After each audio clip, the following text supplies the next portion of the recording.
The plasma bolt missed Commander Vera's head by inches, scorching the metal wall behind her. She dove behind a cargo container, her forearms scrambling for her weapon. The ambush had come from nowhere, just like the intelligence reports warned. Pirates from the Krell Syndicate had boarded her research vessel, and her crew was scattered across 3 decks. Her communicator crackled. Most of her security team was pinned down in the engine room. The pirates were methodical, brutal, and they outnumbered her remaining crew 5-1. Vera cursed in her native Thaxian tongue. She had spent 15 years building her reputation as a xenobiologist, cataloging species across the Andromeda Gateway. She had survived hostile planets, toxic atmospheres, and political intrigue. But she had never expected to die in a cargo bay, hunted like prey. A shadow moved near the far entrance. Vera raised her pulse rifle, finger tight on the trigger. Then she recognized the profile. It was him, the human. His name was Connor Blake, and she had hired him 3 weeks ago as a general laborer. Humans were rare this far from Earth, and most species considered them unremarkable. They had no natural armor, no enhanced strength, no psionic abilities. They were soft, fragile things that somehow managed to spread across the galaxy through sheer stubbornness. Vera had hired Connor because he worked for half the salary of anyone else and asked no questions. He kept to himself, maintained the ship's systems, and never complained. She barely knew anything about him beyond his name. Now he was running straight toward her position, unarmed and exposed. "Get down, you fool," Vera shouted, but Connor ignored her. 3 Krell pirates emerged from behind a stack of supply crates, their weapons tracking Connor's movement. Vera's breath caught in her throat. She raised her rifle to provide covering fire, but she was too slow. The pirates opened fire simultaneously. Connor moved. It happened so fast that Vera's eyes could barely follow. One moment, he was running in a straight line. The next, he was diving, rolling, twisting his body in ways that seemed to defy physics. The plasma bolts passed through empty air where he had been a fraction of a second earlier. He closed the distance to the first pirate in 3 seconds. His hand shot out, striking the Krell's weapon with such precision that the gun flew from the pirate's grip. Before the pirate could react, Connor's elbow smashed into its throat. The Krell dropped, gasping. The second pirate swung a blade at Connor's head. Connor ducked under it, his movements fluid and controlled. He grabbed the pirate's arm, twisted, and used the creature's own momentum to slam it face first into the metal floor. There was a sickening crunch. The third pirate backed away, firing wildly. Connor darted behind a support beam, then emerged on the opposite side. He picked up a loose piece of metal debris and threw it with frightening accuracy. It struck the pirate's weapon hand, and the gun clattered away. Connor crossed the distance in a heartbeat and delivered a strike to the pirate's midsection that folded the creature in half. Silence fell over the cargo bay. Connor stood among the 3 unconscious pirates, breathing steadily, completely calm. There was no rage in his expression, no triumph, just quiet competence. Vera stared at him, her forearms trembling slightly.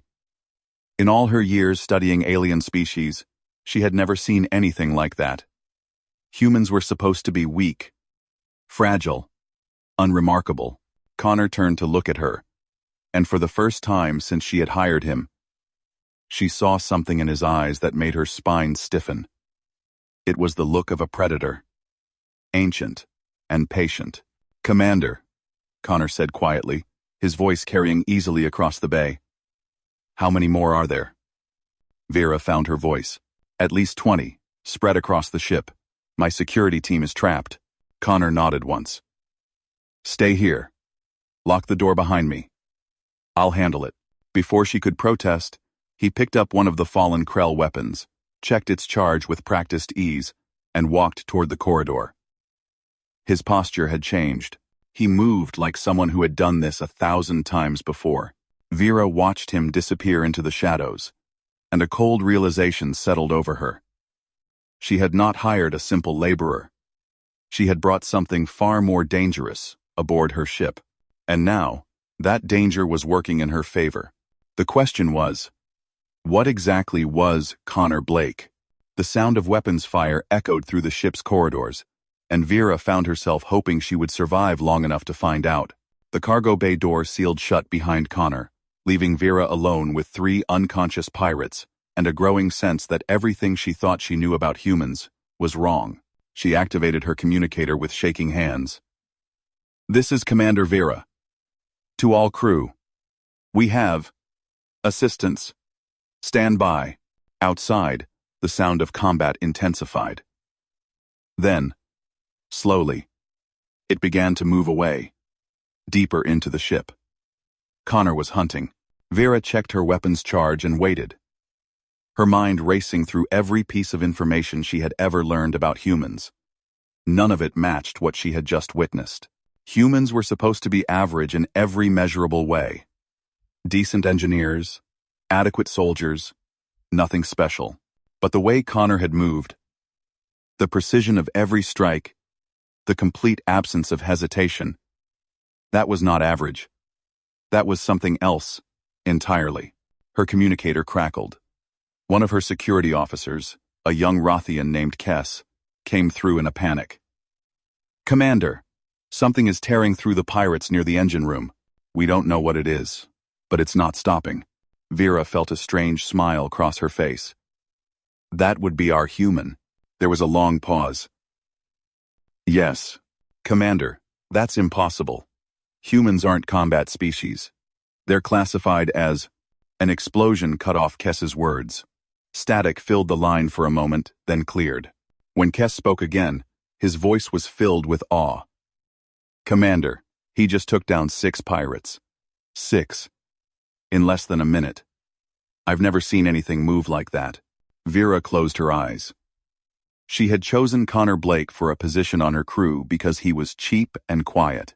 Now he was saving all their lives, and she was beginning to understand that her choice had been far more significant than she ever imagined. "Kess," she said quietly, "when this is over, we need to have a very long conversation about our human crew member." "Agreed, Commander." Very agreed. The weapons fire was dying down now, growing more sporadic. Somewhere in the depths of her ship, Connor Blake was doing what he did best, and Vera suspected that was something far beyond simple labor. She had chosen a human, never suspecting what that choice would mean. Now she could only watch, listen, and wait to see the full extent of the power she had unknowingly brought aboard. The battle for her ship continued, but for the first time since the pirates had attacked, Vera felt something unexpected. Hope. Connor moved through the corridors like a ghost, his stolen Krell weapon held low and ready. The ship's layout was burned into his memory from weeks of maintenance work. He knew every access panel, every junction, every shortcut. The pirates did not. He rounded a corner and found 2 Krell dragging a wounded crew member toward the airlocks. Connor fired twice. Both pirates dropped before they understood they were under attack. The crew member, a Delian engineer named Pax, stared up at him in shock.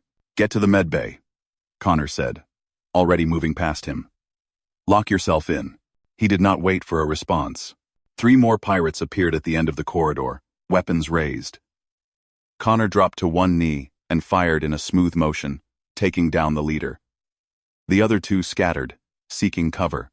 Connor was already running, closing the distance before they could organize their defense. He vaulted over a low barrier, landed behind the first pirate, and struck the base of its skull with the butt of his weapon. The pirate crumpled. The second one spun, blade extended. But Connor caught its wrist and twisted. Bone snapped. A follow-up strike to the temple ended the fight. Connor kept moving. The engine room was ahead, and according to the ship's internal sensors he had accessed earlier, that was where the largest concentration of pirates had gathered. They were trying to take control of the ship's systems, probably planning to steal the vessel entirely. He reached the engine room entrance and paused, listening. Voices inside. At least 8 distinct speakers. Heavy footsteps. the clank of equipment being moved. They were working. Confident in their numbers, Connor checked his weapon's charge. Enough for maybe 10 shots. Not ideal, but workable. He activated the door override he had installed during his second week aboard. It was a habit from his old life, always making sure he had control of critical systems.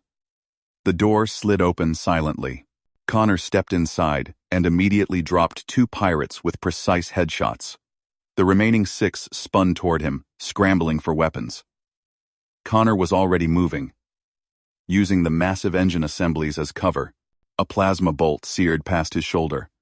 Connor rolled behind a coolant exchanger, came up firing, and eliminated another pirate. 5 left. They were coordinating now, spreading out to flank him. Connor switched tactics. He grabbed a maintenance tool from a nearby workstation and threw it at the overhead lights. Sparks flew, and the room plunged into semi-darkness, lit only by the glow of the engines. Humans had excellent vision in low-light conditions compared to most species. Connor had spent years learning how to exploit every biological advantage his species possessed. Now, he used that knowledge without mercy. He moved through the shadows, silent and fast. The pirates were shouting to each other, trying to maintain formation. Connor appeared behind one, disabled it with a strike to the spine, and vanished before the others could react. 4 left. A lucky shot grazed Connor's arm, burning through his sleeve. He ignored the pain, focused entirely on the fight. He had been hurt worse, many times. This was nothing. He circled around a massive turbine assembly and found 2 pirates standing back to back, trying to cover each other. Connor waited, patient. One of them shifted position slightly, creating a gap. Connor took it, firing twice. Both dropped. 2 left. The remaining pirates broke and ran for the exit. Connor pursued, his longer legs eating up the distance. He caught the first one at the doorway, disabling it with a precise blow. The last pirate made it into the corridor and ran straight into Kess and 2 other security officers who had finally fought their way free. They stunned the pirate into submission, then turned to stare at Connor as he emerged from the engine room. Kess, a tall Rothian with green-scaled skin, opened his mouth and closed it several times before finding words. How did you? There were 8 of them. Connor checked his weapon and set it aside. 7. I counted wrong earlier. 7. Kess repeated numbly. You took down 7 armed pirates. Alone. In the dark. Connor shrugged. They were disorganized. Made it easier. One of the other security officers, a female Centaurian named Lyra, stepped forward. Her 3 eyes were wide with disbelief. What are you? No offense, but humans are not supposed to be able to do that. I have studied your species. You are classified as non-combat, suitable only for support roles. Connor met her gaze steadily. Your classification system is incomplete. Incomplete? Lyra's voice rose. You just fought through 24 pirates like it was nothing. That is not incomplete data. That is a complete misunderstanding of your entire species. Connor did not respond. He had learned long ago that explanations rarely helped. People believed what they wanted to believe, and the galaxy had decided humans were harmless. It made certain things easier. Kess's communicator chirped. Commander Vera's voice came through. Status report. Engine room is secure, Commander, Kess said, still staring at Connor. All pirates neutralized. Connor did most of it. There was a pause. All of them? Yes, Commander. Another pause, longer this time. Is he injured? Injured. Connor touched his burned arm briefly. Minor damage. Nothing significant. Good. Sweep the rest of the ship. I want confirmation that we are clear. Understood, Commander. The line went dead. Kess looked at Connor with new respect, tinged with wariness. We should check the crew quarters and the bridge. There might be stragglers. Connor nodded. I will take the bridge. You sweep the quarters. Alone? Lyra asked. Should we not stay together? You will move faster without me, Connor said.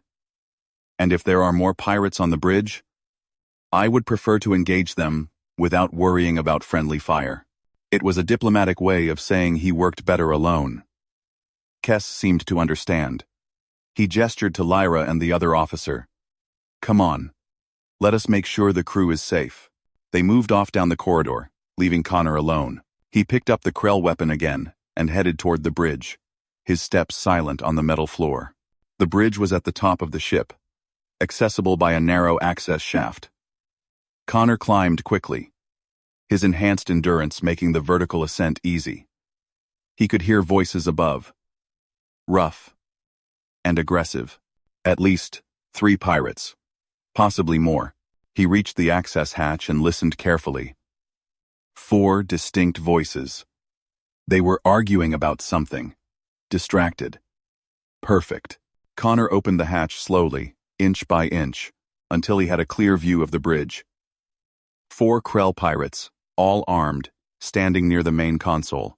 The ship's navigation officer, a timid Polarian named Quinn, was tied to a chair in the corner, injured but alive.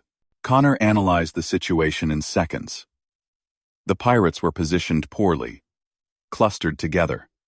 They had grown complacent, believing the ship was already under their control. They had no idea their entire boarding party had been eliminated. Connor made his decision. He threw the hatch open and came up firing. The first pirate went down instantly.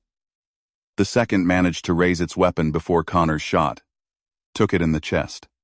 The third and fourth scattered, diving for cover behind the bridge stations. Connor vaulted onto the bridge proper, rolled behind the captain's chair, and came up with his weapon tracking. A pirate leaned out to fire. Connor was faster. The pirate dropped. 1 left. The final pirate was smarter than the others. It grabbed Quinn, holding the injured navigation officer as a shield. Back off, human, or I kill this one. Connor lowered his weapon slightly but did not drop it. You are already dead. You just do not know it yet. The pirate laughed, a harsh grating sound. Big words from a soft little human. Your kind is weak. Everyone knows this. Then you should have no problem releasing the hostage and facing me directly, Connor said calmly. The pirate's grip tightened on Quinn. Not a chance. You are going to let me walk out of here, or I start removing pieces of your friend. Connor's expression did not change. No. No? The pirate seemed genuinely confused. You would let your crew member die? You are going to kill Quinn regardless of what I do, Connor said. Pirates like you do not leave witnesses, so we are past negotiation. The pirate's eyes narrowed. Then we have a problem. Human. No, Connor said quietly. You have a problem. He moved. Connor threw himself to the side, firing as he moved. The shot went past Quinn's head, missing by millimeters, and struck the pirate's weapon hand. The gun flew from the pirate's grip, and its hold on Quinn loosened. Connor was already there, crossing the bridge in 3 strides. He pulled Quinn free and shoved the navigation officer behind him, then turned to face the pirate. The Krell was larger than Connor, outweighing him by at least 50 pounds. It pulled a blade from its belt, a wicked curved thing designed for close combat. I am going to enjoy carving you up, little human. Connor set aside his weapon and pulled a small blade from his own belt. It was a simple combat knife, standard issue from a life he had left behind. Try. The pirate lunged, fast and brutal. Connor sidestepped, parried the blade, and delivered a kick to the pirate's knee. Something cracked. The pirate stumbled but recovered quickly, slashing in a wide arc. Connor ducked under the blade and came up inside the pirate's guard. His knife found the gap in the pirate's armor, sliding between ribs with surgical precision. The pirate gasped, staggered, and fell. Connor stepped back, breathing steady, and looked down at the dying pirate. I tried to warn you. The pirate's eyes dimmed, and it went still. Connor turned to Quinn, who was staring at him with a mixture of terror and awe. Can you walk? Quinn nodded shakily. I think so. Who are you, really? Connor helped the navigation officer to their feet. That was not the past, Quinn said. That was. I do not even have words for what that was. Connor did not respond. He activated the bridge communicator. Commander Vera. The bridge is secure. All pirates neutralized. Quinn is injured, but stable. Vera's voice came through immediately. Connor. I need you to report to my ready room once you have delivered Quinn to the medbay. Understood. Connor helped Quinn toward the access shaft, and together they made their way down to the medical facility. The ship's doctor, an elderly Morvian named Talus, took one look at Quinn and immediately began treatment. Talus glanced at Connor. You are injured as well. Connor looked at his burned arm. It can wait. Suit yourself, Talus said, already focused on Quinn.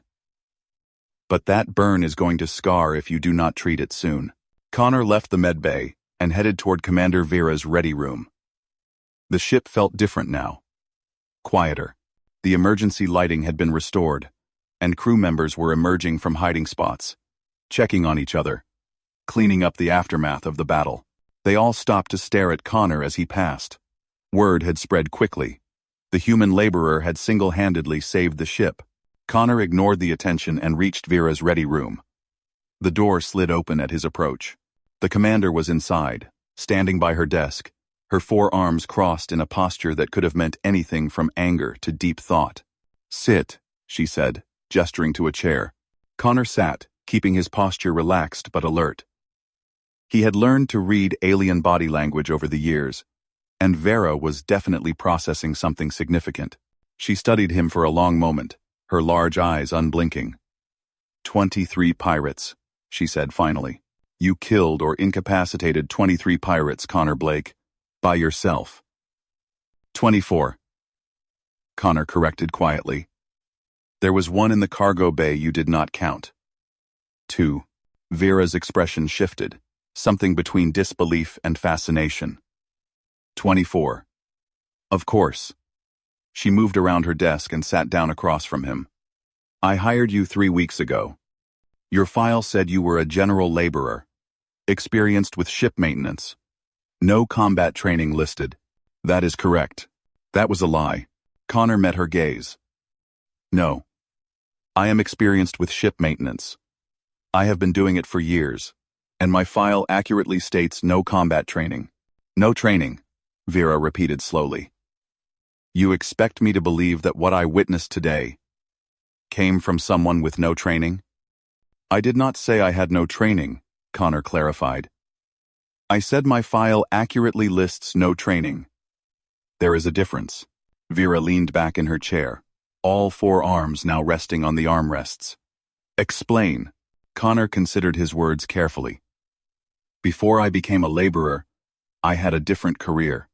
When that career ended, I made sure there was no official record connecting me to it. The person I was before no longer exists in any database. And who were you before? Connor was silent for a moment. Then he said, someone who fought in places the galaxy does not like to acknowledge exist. Vera's eyes widened slightly. You were military. Black operations. The kind that does not appear in official records. Something like that. For Earth? Connor shook his head. For anyone who paid. I was a contractor. Freelance. I went where the work was, did what needed to be done, and tried not to think too hard about the larger implications. And you just decided to stop? To become a laborer on a civilian research vessel? Yes. Why? Ezer. Connor looked at his hands. They were steady. No tremor. No sign of the violence they had just committed. Because I got tired of who I was becoming. I wanted to be someone else. Someone quieter. Someone who fixed things instead of breaking them. Vera was quiet for a long moment. When she spoke again, her voice was softer. And yet, when my crew needed you, you went right back to being that person. The fighter. The killer. Yes, Connor admitted. Because the alternative was watching good people die. And I am many things, Commander. But I am not someone who can stand by and let that happen. Vera stood and walked to the viewport, looking out at the stars. The galaxy thinks humans are weak, harmless. Every species classification system rates you as non-threatening. But you are not, are you? None of your kind are. Connor stood as well. We are what we need to be. Sometimes that means being farmers, engineers, artists. Sometimes it means being soldiers. We adapt. It is what we do best. Adapt, Vera murmured. What a polite word for what I saw today. She turned back to face him. Here is my problem, Connor Blake. I now know that I have someone on my crew who can kill 24 armed pirates without breaking a sweat. That makes me nervous. Flew. I understand. Do you? Because I have to decide right now whether to keep you on my crew or drop you at the next station. And I genuinely do not know which choice is smarter. Connor held her gaze. If you want me to leave, I will leave. No argument. No hard feelings. But if you want my opinion, I think you should keep me. Why? Because the galaxy is dangerous, Commander. You just learned that the hard way. And having someone on your crew who knows how to handle danger might be useful in the future. Vera considered this. You would stay? Even knowing that everyone on this ship is going to look at you differently now? That they are going to be afraid of you? I am used to it, Connor said simply. Vera studied him for another long moment, then sighed. Against my better judgment, I am going to let you stay. But there are conditions. Name them. First, you are no longer a general laborer. You are now officially part of my security team, with appropriate pay and rank. Connor nodded. Acceptable. Second, you will provide basic combat training to my crew. Nothing extreme, just enough so that if we face another attack, they have a chance of surviving until help arrives. I can do that. Third, and this is the most important one, you will be honest with me from now on. If I ask you a question about your capabilities or your past, you will give me a straight answer. No more mysterious silences. Connor hesitated, then nodded. Within reason. There are some things I cannot talk about, even now. Agreements I made when I left my old life. But I will be as honest as I can be. Vera seemed to accept this. Good enough. She extended one of her hands. Welcome to the security team, Connor Blake. Try not to terrify my crew too much. Connor shook her hand. I will do my best. As he left the ready room, Connor felt a strange sense of relief. He had spent 3 weeks being invisible. Just another crew member no one paid attention to. That was over now. Everyone knew what he could do, and there was no going back. But maybe that was okay. Maybe trying to hide from what he was had been the wrong approach all along. He headed toward his quarters, intending to treat his burn and get some rest. Tomorrow would bring new challenges, new questions. His crewmates would want answers. Want to understand how a human could do what he had done. Connor would have to decide how much to tell them, how much they could handle knowing. Because the truth about humanity was not something the galaxy was ready to accept. Humans were not weak. They had never been weak. They were simply patient, waiting for the right moment to show what they were truly capable of. And Connor Blake, former contractor and current security officer, was living proof of that hidden strength. The ship sailed on through the darkness of space, its crew safe, its human protector finally revealed. And somewhere in the depths of the galaxy, other humans were waiting, watching, ready to show the universe that humanity's greatest strength had always been its ability to survive, adapt, and when necessary, to fight with a ferocity that no classification system could capture. Connor closed the door to his quarters and began treating his wound, his mind already planning the training sessions he would need to design for the crew. The galaxy thought humans were harmless. It was time to start correcting that misconception, one crew member at a time. 3 days passed before Connor began the training sessions. The crew needed time to recover, both physically and psychologically, from the pirate attack. The medical bay had been busy treating injuries, and the engineering teams had worked around the clock to repair the damage to the ship's systems. During that time, Connor had become something of a ghost again, but in a different way. Now, when he walked the corridors, conversations stopped. Crew members would step aside, their eyes following him with a mixture of respect, curiosity, and fear. He understood the fear. He had seen it before, in other contexts, other lives. People were always afraid of what they did not understand. And Connor represented something that challenged everything they thought they knew about his species. On the morning of the fourth day, Commander Vera called a ship-wide meeting in the main cargo bay. The entire crew assembled, nearly 40 beings from a dozen different species. Connor stood at the front with Vera and the senior officers, acutely aware of every eye focused on him. Vera stepped forward, her voice carrying easily in the large space.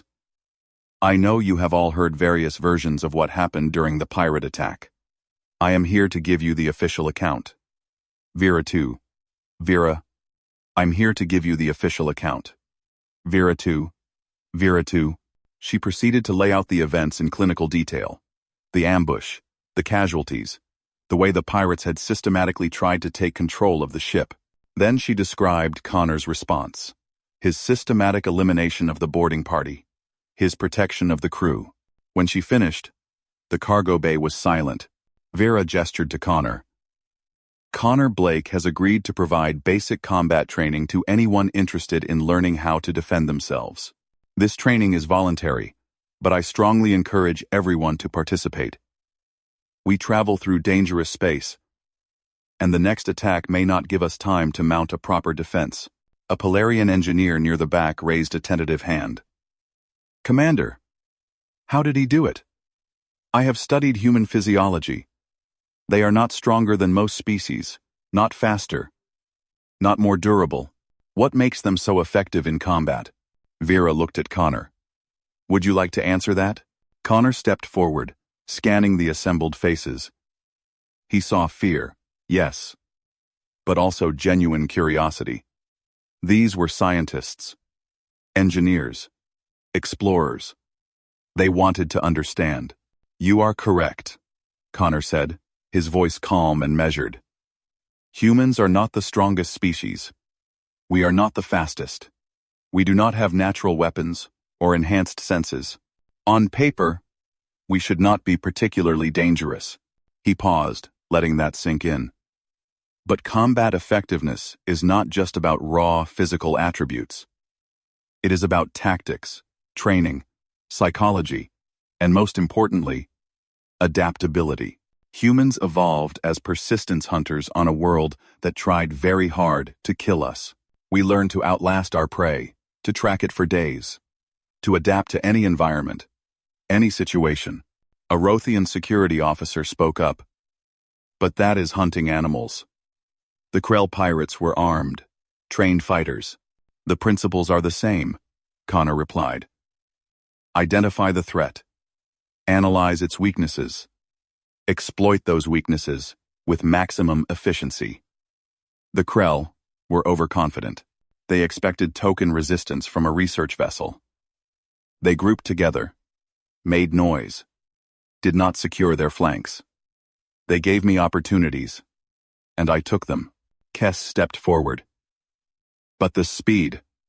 I saw you move, Connor. You were faster than should be possible. Connor nodded. Human reaction time is actually quite good. Better than most species realize. We evolved to make split-second decisions, to dodge predators, to coordinate complex hunts. When you combine that natural reaction speed with years of training and combat experience, you get someone who can move very quickly when necessary. Lyra, the Centaurian security officer, asked the question Connor had been expecting. How many years of training are we talking about? I enlisted in Earth's military at 18, Connor said. Spent 6 years in regular service, then another 8 in specialized units. After that, I worked as a private contractor for 12 years.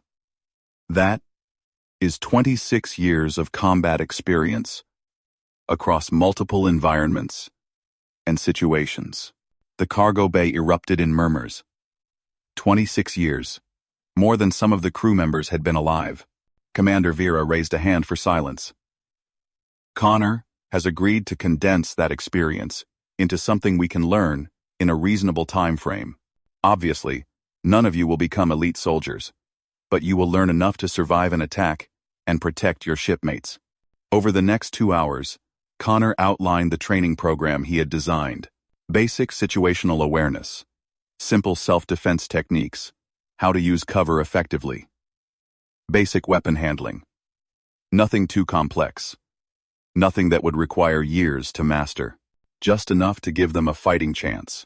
When the meeting ended, nearly 30 crew members signed up for training. Connor was not surprised. Fear was a powerful motivator, and everyone aboard had felt the terror of being hunted by the pirates. The training began the next day. Connor divided the volunteers into groups of 5, mixing species and skill levels. He started with the absolute basics. How to stand. How to move. How to be aware of your surroundings. Things that seemed obvious to him but were completely foreign to crew members who had spent their lives in laboratories and engine rooms. The first session was humbling for everyone involved. A Morvian botanist named Kellen tripped over his own feet, trying to execute a simple sidestep. A Delian physicist named Mira could not figure out how to hold a practice weapon without it slipping from her grip. Even Kess, an experienced security officer, struggled with some of the techniques Connor demonstrated, but Connor was patient. He had trained civilians before, knew how to break down complex movements into simple steps.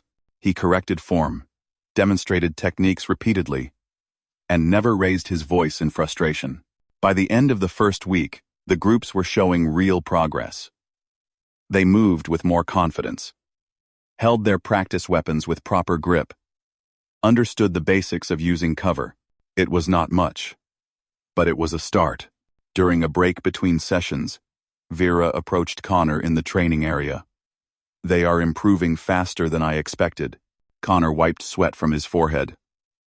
They are motivated. Fear is an excellent teacher. Is that how you learned? Through fear? Connor considered the question. Partly, but mostly I learned because I did not want to let my team down. The people beside me depended on my skills, and I depended on theirs. That kind of mutual reliance creates a powerful incentive to excel. Vera watched as Kess helped Mira adjust her stance for the 100th time. You are building that here. I can see it. They are starting to trust each other in new ways, starting to understand that they are responsible for each other's safety. That is the goal, Connor said. Individual skills only matter if the team works together. The pirates were stronger individually, but they did not coordinate well. That was their weakness. And if they had coordinated? If they had been a professional military unit instead of disorganized criminals? Connor met her gaze. Then the fight would have been much harder. I might not have won. It was the first time he had admitted to any limitation, and Vera appreciated the honesty. But you would have tried. Yes, I would have tried. As the training continued over the following weeks, Connor began to see real changes in the crew. They carried themselves differently, moved with more awareness, paid attention to their surroundings in ways they never had before. The ship felt different, more alert, more prepared. But the training sessions also revealed something Connor had not expected. Humans were not the only species capable of adaptation and growth. His students were learning, evolving, becoming more than they had been. Mira, the timid physicist, turned out to have exceptional spatial awareness once she overcame her initial hesitation. She could track multiple moving targets simultaneously, a skill that made her surprisingly effective in simulated combat scenarios. Kellen, the botanist who had tripped over his own feet, developed impressive endurance. His species had evolved in a high-gravity environment, and once he learned to use that to his advantage, he became difficult to knock down or tire out. Even Quinn, the navigation officer who had been held hostage during the attack, proved to have a talent for tactical thinking. They could analyze a situation, identify the optimal response, and execute it with cold precision. Connor found himself genuinely impressed. He had trained many people over the years, but this group had something special. They were not trying to become warriors. They were trying to protect their home, their ship, their family.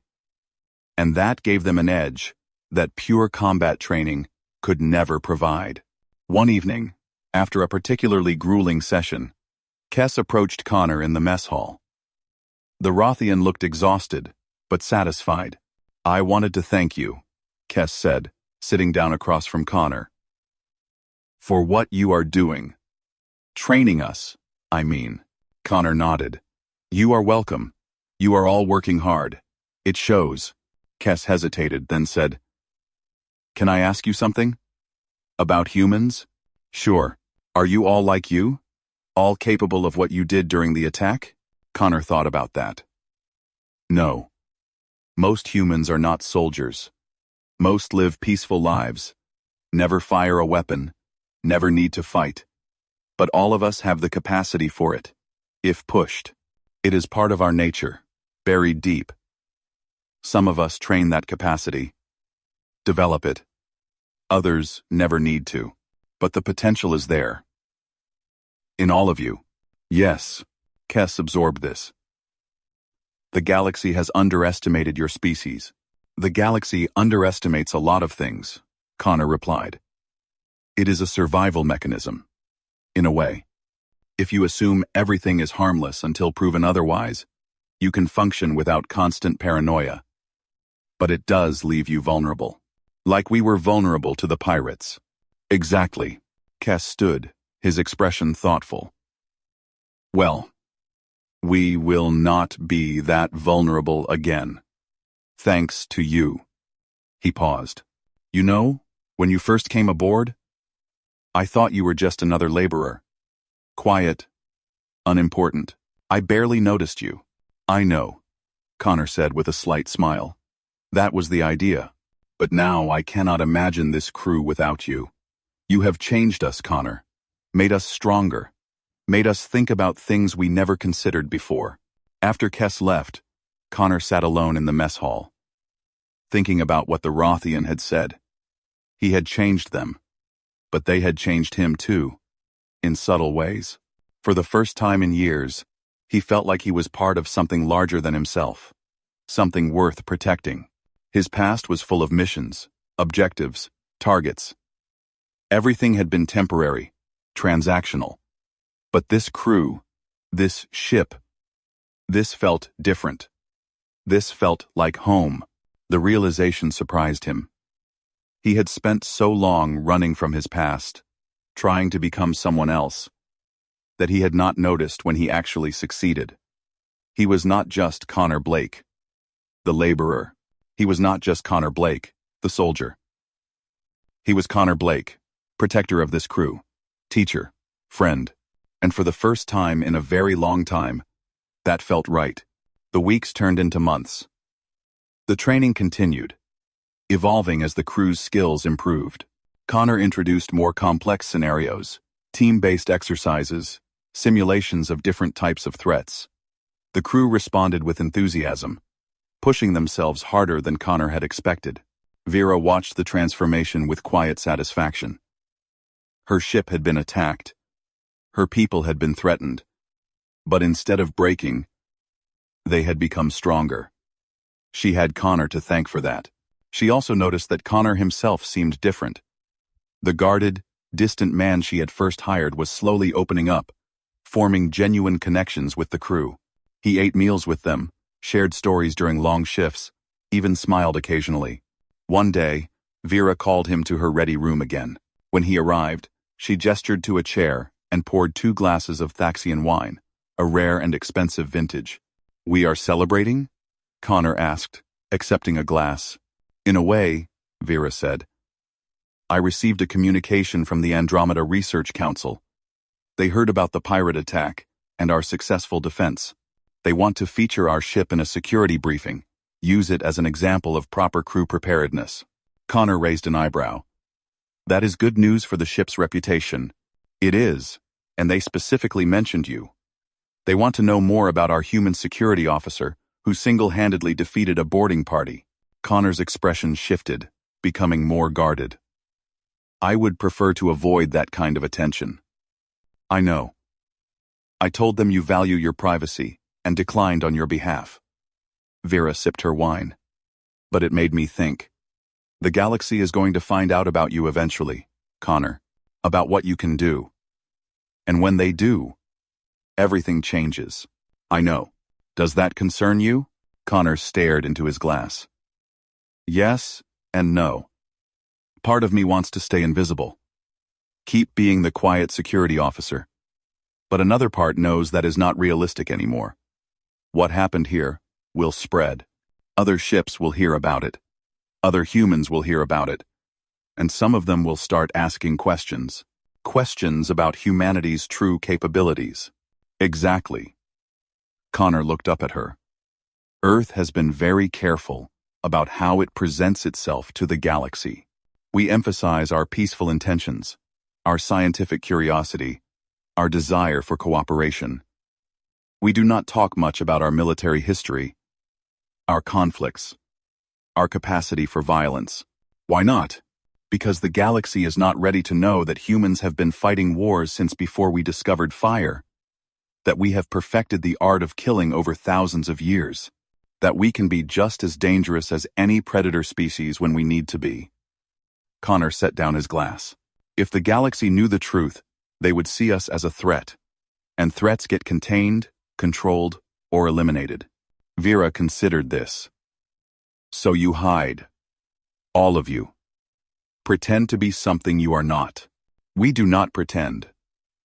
Most humans genuinely are peaceful, scientific, cooperative. That is not a lie. But we also have the capacity for war, and we choose not to advertise that fact, until someone like you reveals it by saving a ship full of researchers. Connor smiled slightly. Yeah. Until that. They sat in silence for a moment, sipping wine, contemplating the implications. Finally, Vera said, For what it is worth, I am glad you are here. I am glad you showed us what you are capable of, and I hope that when the galaxy does learn the truth about humanity, they see what I see. What do you see? A species that is strong but chooses kindness. Capable of violence, but prefers peace. A species that adapts not just to survive, but to help others survive. Vera raised her glass. To humanity. May the galaxy be wise enough to appreciate them. Connor clinked his glass against hers. To humanity, and to crews worth protecting. They drank, and in that moment, Connor felt a weight lift from his shoulders. He had spent so long hiding, so long trying to be less than he was, that he had forgotten what it felt like to be accepted for his true self. Vera saw him. Really saw him. And she was not afraid. She was grateful. Of Lime, she was, maybe, Connor thought, the galaxy would not be so different. Maybe there were others out there who would understand that strength and kindness were not mutually exclusive, that humans could be both warriors and peacemakers, or maybe not. Maybe the galaxy would react with fear and hostility when the truth came out. But either way, Connor knew where he stood. He stood with this crew, this ship, this commander, who had chosen to keep him, despite knowing what he was. And if the galaxy came for them, well, they would face that together. The ship sailed on through the void, its human protector no longer hiding in the shadows, its crew no longer unprepared for the dangers of space. And somewhere on Earth, in classified briefings and quiet conversations, other humans were watching, waiting, wondering if Connor Blake's revelation would change everything. The great secret of humanity's true nature was beginning to unravel, one saved ship at a time. And the galaxy would never be quite the same. 6 months after the pirate attack, the research vessel entered orbit around a planet called Draxus Prime, a world known for its unique crystalline formations and primitive ecosystem. Commander Vera had scheduled a 2-week survey mission. giving her science teams time to study the planet's geological and biological features. Connor stood in the cargo bay, helping load survey equipment into the shuttles. The work was familiar, comfortable. Despite his new role as security officer and combat instructor, he still helped with manual labor when needed. It kept him grounded, reminded him of who he was trying to be. Mira approached, carrying a scanner array. She moved with confidence now. No longer the timid physicist who had stumbled through her first training session. Connor, we have a problem. What kind of problem? The local government just transmitted new landing restrictions. They are requiring armed escorts for all survey teams. Apparently, there have been incidents with wildlife in the survey zones. Connor frowned. What kind of wildlife? Large predators. The Draxian authorities were not specific, but they emphasized the danger level as extreme. Connor thought about this. The ship only had 4 trained security personnel, including himself, and they had 12 survey teams planning to deploy across different sites. The numbers did not work. He found Commander Vera in the briefing room, reviewing the survey schedules with her senior staff. Commander, we have an issue with the landing permits. Vera looked up. I just saw the transmission. We do not have enough security personnel to escort every team. No, we do not, Connor agreed. But I have a suggestion. I am listening. Send me with the team going to the most dangerous site. Arm the other team leaders with stunners and basic defensive equipment. Keep Kess and Lyra aboard the ship as a rapid response unit in case any team runs into trouble they cannot handle. Kess, who was sitting nearby, objected. That leaves you alone, as the only armed escort for an entire team. What if you encounter multiple threats? Connor met his gaze. Then I handle multiple threats. It is what I do. Vera considered this, then nodded. All right. But you take Quinn with you. They have been top of the class in tactical assessment, and I want someone who can coordinate with you if things get complicated. Agreed. 2 hours later, Connor and his assigned survey team loaded into a shuttle and descended toward Draxus Prime. The team consisted of 5 scientists: Quinn, Mira, Kellen, a Centaurian geologist named Tova, and a young human xenobiologist named Marcus Hall. Marcus was new to the crew, hired just 2 months earlier. He was 24, fresh from university, full of enthusiasm and curiosity. When he learned there would be another human on the crew, he had sought Connor out immediately, eager to connect with someone from his homeworld. Connor had kept their interactions professional but friendly. Marcus reminded him of who he might have been in another life, if he had chosen science instead of soldiering. As the shuttle descended through Draxus Prime's atmosphere, Marcus leaned over to look out the viewport. This is incredible. I have read about crystalline ecosystems, but seeing one in person is something else entirely. Connor glanced out the window. The planet's surface glittered in the sunlight. Vast fields of crystal formations stretching to the horizon. It was beautiful, in an alien way. Stay alert, Connor said quietly. Beautiful does not mean safe. Marcus nodded, his expression becoming more serious. I know. I have been following the training protocols you taught us.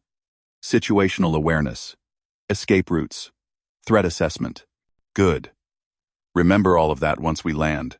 The shuttle touched down in a clearing surrounded by towering crystal spires. The survey team disembarked, setting up their equipment with practiced efficiency. Connor took a position at the perimeter, scanning the area with both his eyes and the ship's sensor equipment. The crystal formations interfered with the scanners, creating blind spots and false readings. Connor did not like it. Blind spots were where threats hid. Quinn approached, carrying a portable tactical display. I have mapped out our survey route. We need to collect samples from 3 sites, each about 2 kilometers apart. The terrain is rough, but manageable. Connor studied the map. How long per site? Approximately 1 hour each, plus travel time. We should be done before sunset. Oh so. Make it faster if possible. I do not want to be out here in the dark. Quinn nodded, and relayed the timeline to the rest of the team. They gathered their equipment and began the trek to the first site. The crystal formations were even more impressive up close. Some towered 30 meters high, their surfaces reflecting light in dizzying patterns. The air was thick with mineral dust, making breathing slightly difficult until everyone activated their atmospheric filters. Kellen was in heaven, examining every formation, taking readings, collecting samples. This is remarkable. The crystal growth patterns suggest a unique geological process we have never encountered before. Mira was equally excited, her scanners picking up unusual electromagnetic signatures from the crystals. These formations are generating small electrical charges. I need to analyze this further. Connor let them work, keeping his attention on the surroundings. Something felt off. The planet was too quiet. No animal sounds, no movement. Just the wind whistling through the crystal spires. Marcus noticed Connor's tension. You sense something? Maybe. Stay close to the group. They completed the first site without incident and moved toward the second. The terrain grew more difficult, forcing them to climb over fallen crystal formations and navigate narrow passages between towering spires. That was when Connor heard it. A low rumbling sound, coming from somewhere ahead. He raised his hand, signaling the team to stop. What is it? Quinn asked quietly. Not sure. Something large. Connor activated his weapon and moved forward slowly, using the crystal formations for cover. The rumbling grew louder. Then Connor saw it. A creature emerged from behind a massive crystal spire, and Connor felt his stomach drop. It was enormous, easily 4 meters tall and twice that in length. 6 legs, armored hide, a head that was mostly mouth-filled with crystalline teeth. It looked like something evolution had designed specifically for killing. The creature spotted the survey team and roared, the sound echoing off the crystal formations. Then it charged. Run! Connor shouted. Back to the shuttle. The team scattered, running in controlled panic, back the way they had come. Connor stood his ground, raising his weapon. He fired 3 shots directly into the creature's chest. The plasma bolts struck true, but the armored hide absorbed the impact with minimal damage. The creature did not slow down. Connor dove to the side as the creature thundered past, its claws tearing into the ground where he had been standing. He rolled, came up firing again, aiming for the joints where the armor was thinner. 1 shot connected, and the creature stumbled slightly. Connor used the opening to create distance, running after his team while keeping his weapon trained behind him. Quinn! He shouted into his communicator. Contact the shuttle. We need immediate extraction. Already done. Quinn's voice came back, remarkably calm despite the circumstances. Shuttle is warming up engines. Estimated arrival at our position in 4 minutes. 4 minutes. Connor could work with that. He just needed to keep the creature occupied and away from his team. The creature had recovered and was pursuing them again, faster now, closing the distance with frightening speed. Connor stopped, turned, and fired a sustained burst at the creature's face. The plasma bolt struck its eyes, and the creature reared back, roaring in pain and fury. Good. Angry creatures made mistakes. Connor ran again, leading the creature away from the team's path. He weaved between crystal formations, using them as obstacles, forcing the creature to slow down to navigate around them. Behind him, he could hear the creature smashing through smaller crystal spires rather than going around them. It was gaining. Connor's weapon charge indicator flashed. Almost empty. He had maybe 10 shots left. He spotted a narrow gap between 2 large crystal formations, barely wide enough for him to fit through. The creature would not be able to follow. Connor ran for it, sliding through the gap with centimeters to spare. The creature tried to follow and got stuck, its armored shoulders wedging between the crystals. It roared, thrashing, trying to break free.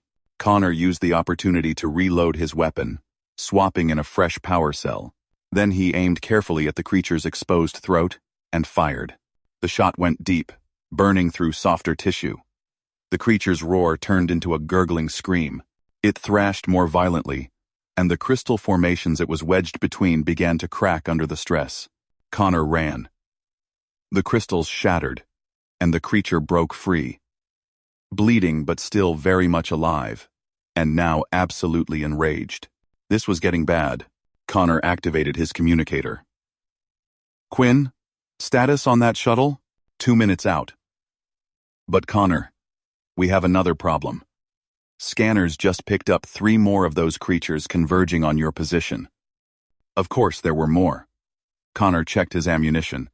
1 full power cell, good for maybe 50 shots. Not enough to take down 4 of those things.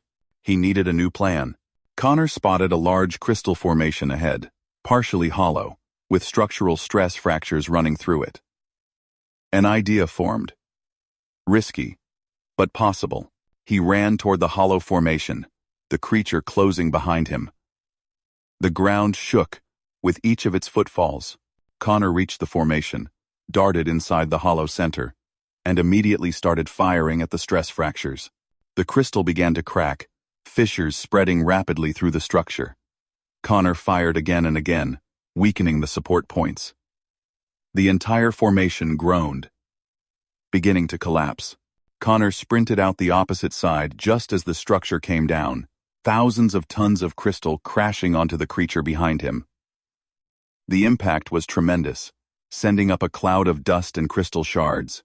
Connor did not stop to see if it had worked. He ran toward the extraction point where his team was gathering. The shuttle was landing, its engines kicking up more dust. Then he saw the other 3 creatures. They were approaching from different directions, surrounding the extraction point. The team was trapped between them, and would be within striking range in seconds. Connor made a decision. He changed direction, running perpendicular to the extraction point, firing his weapon in the air, and shouting to draw the creature's attention. It worked. All 3 creatures turned toward him, the louder, more aggressive threat. "Quinn, get everyone on that shuttle now," Connor shouted into his communicator. "What about you? I will make my own way. Just go." Connor ran toward a cluster of tall crystal spires, the creatures in pursuit. Now he just had to survive long enough to get picked up. The 3 creatures were coordinating their pursuit, spreading out to cut off his escape routes. These were pack hunters, intelligent ones. Connor adjusted his strategy accordingly. He reached the crystal spires and started climbing. Humans were excellent climbers, another evolutionary advantage. The creatures tried to follow, but their bulk made them clumsy. Connor made it to a ledge about 10 meters up and caught his breath. The creatures circled below, roaring in frustration. Connor checked his weapon. Still, half a power cell left. He could wait them out.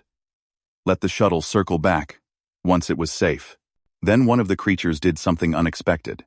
It started ramming the base of the crystal spire Connor was perched on. The structure shook. Crystal dust rained down. Connor realized his mistake. These creatures had evolved to bring down crystal formations to get at prey. They knew exactly how to topple these spires. The ramming continued, systematic and powerful. Cracks appeared at the base. The spire began to tilt. Connor looked around desperately for options. There was another spire, about 5 meters away. Taller and thicker. If he could jump to it before this one collapsed, the spire tilted further. Connor did not have time to overthink it. He ran toward the edge and jumped. For a moment, he was airborne. The ground very far below. The crystal spire very far ahead. Then his hands caught the edge of the other spire, and he pulled himself up, muscles straining. Behind him, the first spire collapsed with a tremendous crash. The creatures roared in triumph, thinking they had won. Connor climbed higher on the new spire, getting well above their reach. Then he activated his communicator. "Quinn, I need pickup at my location. Sending coordinates now." "Roger that. Shuttle inbound. 30 seconds. Connor could see the shuttle approaching, flying low and fast. The creatures saw it too, and turned their attention toward the new threat. The shuttle's pilot, a skilled Morvian named Ren, did not hesitate. As the creatures charged toward the landing zone, Ren activated the shuttle's defensive systems. Energy barriers sprang up, and the creatures bounced off them, confused and angry. Connor slid down the crystal spire and sprinted for the shuttle. The rear ramp was already lowering. He ran up it at full speed, and Ren lifted off before Connor even made it fully inside. The creatures leaped after them, but the shuttle was already too high. They fell back to the ground, roaring their frustration at the escaping prey. Connor collapsed on the shuttle floor, breathing hard. Marcus rushed over, eyes wide with concern. "Are you hurt?" Connor did a quick mental inventory. Bruised, scratched, exhausted, but nothing serious. "I am fine." "Everyone else okay?" "Yes," Quinn said from the cockpit. All team members accounted for. All samples secured. Connor closed his eyes and let himself relax slightly. Another mission completed. Another close call survived. Just another day in the life of Connor Blake. As the shuttle climbed back toward orbit, Mira sat down next to Connor. "That was the most terrifying thing I have ever experienced." "Welcome to field research," Connor said with a slight smile. "Is it always like this when you are involved?" "Not always. Sometimes it is much worse," Mira laughed. A slightly hysterical edge to it. "I cannot tell if you are joking." Connor opened his eyes and looked at her. "I am not joking." The shuttle docked with the research vessel, and the team disembarked. Commander Vera was waiting in the docking bay, her expression a mixture of relief and exasperation. "4 creatures, Connor. You could not have mentioned that the planet had massive predators before you landed?" "The intelligence reports did not specify the size," Connor replied. "Just said wildlife threats. I have fought smaller things that were more dangerous." Vera shook her head. "I am increasing your hazard pay."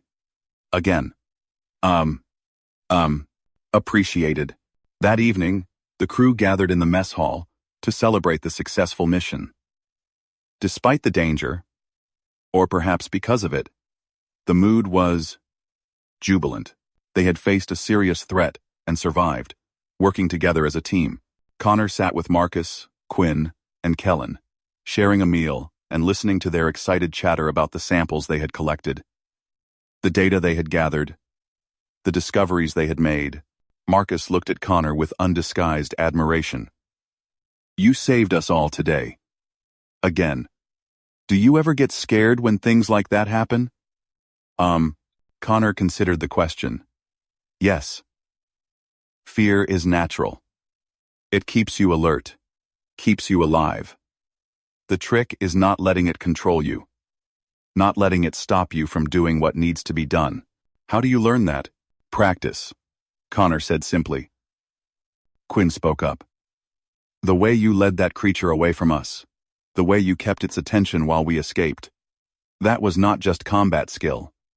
That was sacrifice. You put yourself at risk to save us." Connor met Quinn's gaze. "You would have done the same for me." "I would like to think so," Quinn said quietly.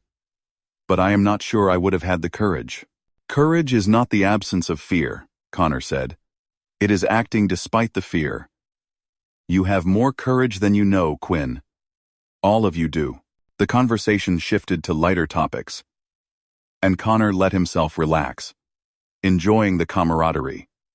These were his people now, his crew, his responsibility, and he would protect them, no matter what the galaxy threw at them, because that was what humans did. They protected their own. They adapted. They survived. And they made sure everyone else survived too. Later that night, Connor stood at an observation window, looking out at the stars. Draxus Prime was receding in the distance, its crystalline surface glittering in the light of its sun. Vera joined him, carrying 2 cups of coffee. "Among other things, you know, when I hired you, I thought I was getting a laborer. Then, I thought I was getting a soldier. But I am starting to realize you are something else entirely." Connor raised an eyebrow. "What am I then?" Vera smiled. "A guardian. Someone who sees protecting others not as a job, but as a calling. It is rare, Connor. Rarer than you might think. Connor sipped his coffee, considering her words. I spent a lot of years fighting for causes I did not really believe in. Following orders I did not always agree with. This is different.